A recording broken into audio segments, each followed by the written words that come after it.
Jimmy Kimmel just got pulled off the air for saying literally nothing wrong. Here's what he said. Some new lows over the weekend with the MAGA gang desperately trying to characterize this kid who murdered Charlie Kirk as anything other than one of them and doing everything they can to score political points from it. You can see how hard the president is taking this. My condolences on the loss of your friend Charlie Kirk. May I ask, sir, personally, how are you holding up over the last day and a half, sir? I think very good. And by the way, right there, you see all the trucks?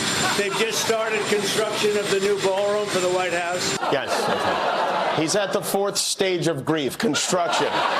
Now, for someone who's not funny, apparently all the late night hosts are just like super lame according to the right wing, but for someone who's not funny, that was a pretty good joke. But his whole segment on the Kirk shooting aftermath is quite good. I would recommend it. Points out a lot of hypocrisy, the fact that all the presidents are able to say simple things like we should all calm down and not do political violence, except Republicans and Donald Trump. He also points out all of Trump's absurd political violence in the past. Right, I could go into many examples. One of which that I haven't talked about is the fact that he called upon pro-Second Amendment people to take action if Hillary Clinton were to assume office and appoint judges. That's all very relevant. Now, what did he get wrong? And what is the FCC so mad about? He got wrong the politics of Tyler Robinson, of course. Now, this was made on Monday. Kirk was killed on Saturday. There was a little bit of fog after he was killed because his whole family was Republican. We'd assumed he was Republican. Now we know he's likely of the left. But when Kimmel says 2 days after the shooting, very mistakenly, but it's understandable that he's MAGA. How is that hate speech? Anything that the FCC is supposed to regulate, and we'll get into the FCC in a second, and the mechanics of how this plays into the First Amendment stuff. And actually, I could interpret what Kimmel said in a way that makes sense, because Tyler Robinson's ideology is very similar to the MAGA ideology, even if he was of the left. Because both entities are willing to throw law and order to the wayside in order to advance their dystopian worldviews. Right? Tyler Robinson's worldview would be one where we kill our political opponents instead of debating them when they are actively on colleges' campuses calling for debate. Right? Whereas MAGA's worldview is very self-explanatory. Look at Project 2025, most of which is already been done or is underway, and a lot of it has been done illegally. 1 in 3 or 34% of court orders have been ignored or not complied with. There's so many rulings from Trump's own government accountability office that just reveal he has zero respect for separation of power, etc. So very similar between Tyler Robinson and MAGA. But I don't think that's what Jimmy Kimmel was getting at. That's just my own thing. So how did they do this? Well, the chairman of the FCC, last name is Carr, forget the first name, went on Benny Johnson's podcast. He said he would take it into his own hands to get Jimmy Kimmel off the airwaves for getting the politics of the shooter wrong 2 days after the shooting. Right? And then on Wednesday, Nexstar, which distributes a lot of ABC content, said, we're pulling this guy off the air, presumably from secondhand pressure from the FCC. Because there was direct pressure from the FCC on ABC telling them that they would remove ABC's broadcasting license. Now, ABC is not a broadcaster primarily. They distribute their content to local broadcasters, local stations, which then get broadcasted out from there, which is why Nexstar was the nail in the coffin. And I believe a few hours later, ABC pulled Kimmel themselves. Now, let's get into some right-wing hypocrisy here. During Joe Biden's years, there was COVID. What happened in COVID? Social media companies were hosting much disinformation. This disinformation demonstrably killed people.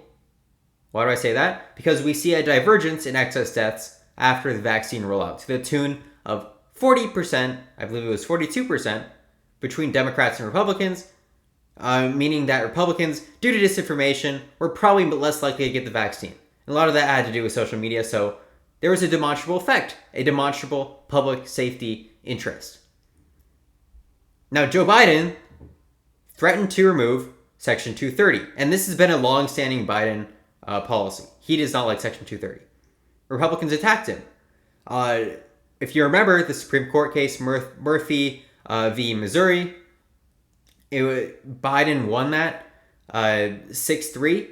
So 3 justices on the Supreme Court ruled that he coerced social media companies through his politics to take no action. Like it's a mind-bogglingly stupid court case. And it was a jurisdictional ruling, so they didn't even have the jurisdiction to bring it. But the judges kind of wrote their opinion anyways. But this is what Republicans were complaining about when they say Joe Biden was a censorship president. This is actual coercion. ABC knows that Jimmy Kimmel did nothing wrong. He simply got a fact wrong, and he's very able to admit that he got that wrong. Right? And it's very plausible that Tyler Robinson was a Republican. So this is clear coercion, a clear viewpoint discrimination, a clear violation of the First Amendment. Trump is the censorship president. He uses websites like Canary Mission to seek out to revoke visas of students who are not anti-Semitic but anti-Israel or not exceedingly pro-Israel. He'll remove them. Hundreds have been removed. Right? This is the guy who said the Associated Press could not go into, could not interview him by Air Force One or in the Oval Office.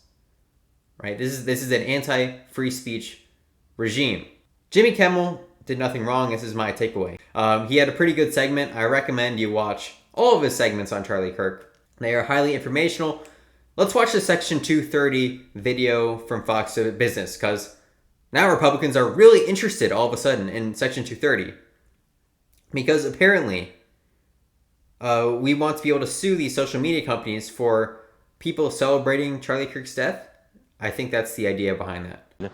Social media companies are facing new scrutiny. Are they doing enough to protect youngsters online? Grady Trimble joins us now. He's on Capitol Hill. This is all about Section 230, right? Explain that one, please. It is, Stuart. That's the part of federal law that largely protects social media companies from lawsuits over content on their platforms. And lawmakers on both sides of the aisle are once again calling on their fellow members of Congress to either get rid of entirely or at least make some changes to Section 230. Just yesterday, FBI Director Kash Patel expressed his support to repeal Section 230. Senator Josh Hawley says he doesn't believe the social media companies like Meta, Alphabet, and TikTok are doing enough to keep kids from seeing this video. He doesn't believe that they're actually shielding kids from seeing the Charlie Kirk assassination videos. He adds that it's time to hold these companies liable for the content on their platforms.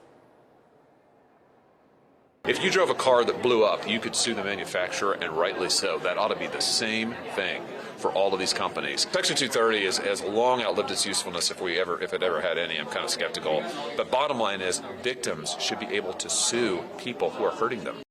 Well, there's a first time for everything, and I guess it's about time that we have our first substantive domestic policy debate of the Trump administration, right? And of course, it had to happen after an obscure censorship and after a giant Republican flip-flop from the Biden years, but I'll take it. Section 230 is an interesting debate because if we don't have Section 230, then it's litigious chaos, to be honest. And the social media companies don't have the ability necessarily to be 100% accurate in how they moderate. On the other hand, if you have Section 230, then you can have social media companies that don't moderate at all.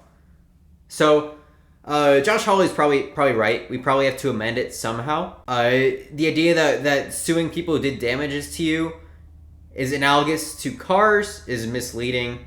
I think the people who do damage on social media platforms are the individuals. So I think they have less responsibility than car manufacturers, but they should still be held to some baseline standard. Now I say the First Amendment is an issue because if you're rewriting Section 230, and especially if the Trump administration is rewriting it, then and you're trying to make some like middle ground between zero moderation and 100% moderation, then you have to have a very specific defined line that is very well written. So I don't know what the solution to that is. I think it has to be better than what we have right now because so many people died in COVID from misinformation. This is not arguable. I was wrong. They're going to argue that the Charlie Kirk videos are somehow, what's the word, too graphic, I guess, for the public eye, and that these social media companies can be sued for that. I thought it was going to be about people making fun of Charlie Kirk